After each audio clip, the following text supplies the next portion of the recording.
আমার নবী জাহান্নামে 6 ধরনের নারীকে দেখেছেন মেরাজের রাতে।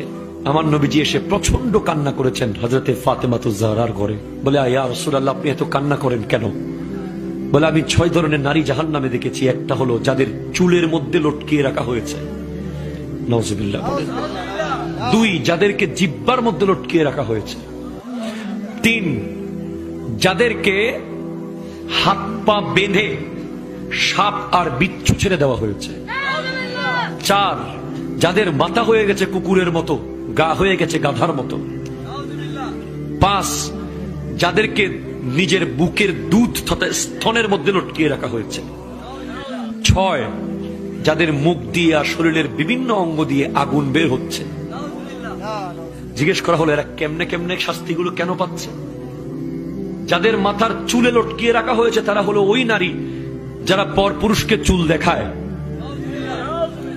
আপনাদের সমাজে নাই? আপনি স্বামী হিসেবে তাকে কন্ট্রোল করার দরকার আছে না নাই?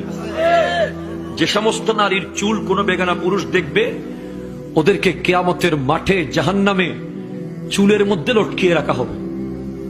2, যে সমস্ত নারী স্বামীর সাথে তর্ক করে কথায় কথায়,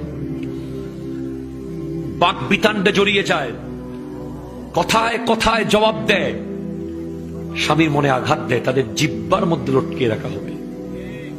জানিয়ে দেবেন আপনার ওয়াইফকে। যে সমস্ত নারী পরকীয়া সম্পর্কে লিপ্ত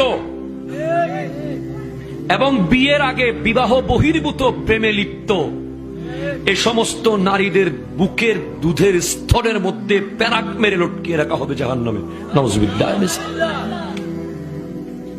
4, যে সমস্ত নারী উপকার করে খোঁটা দেয়, তাদের শাস্তি হলো তাদের মুখ দিয়ে বিভিন্ন অঙ্গ দিয়ে আগুন বের হবে। 5, যে সমস্ত নারী ভালোভাবে পবিত্র হয় না, নামাজ নিয়ে হেয় করে, ঠাট্টা করে, ওদের মাথা হবে কুকুরের মতো, গা হয়ে যাবে গাধার মতো, নাউজুবিল্লাহ। অথবা যাদের হাত পা বেঁধে রাখা হয়েছে, সাপ বিচ্ছু ছেড়ে দেওয়া হয়েছে, এরাই শাস্তিটা পাবে। এখন আছেন পুরুষ, কিয়ামতের মাঠে সিত্তাতু আশিয়াইন হুন্না গরীবাতুন মিন সিত্তাতি মাওয়াদিআ। কিয়ামতের আগে 6টা জিনিস বড় গরিব হয়ে যাবে, যেগুলো জন্মগতভাবে পয়সাওয়ালা, গরিব না, অনেক দামি। 1, আল মসজিদু গরীবুন ফিমা বাইনা কওমিন লা ইউসাল্লুনা ফিহি। মসজিদ গরিব হয়ে যাবে, কেন? মুসল্লি থাকবে না।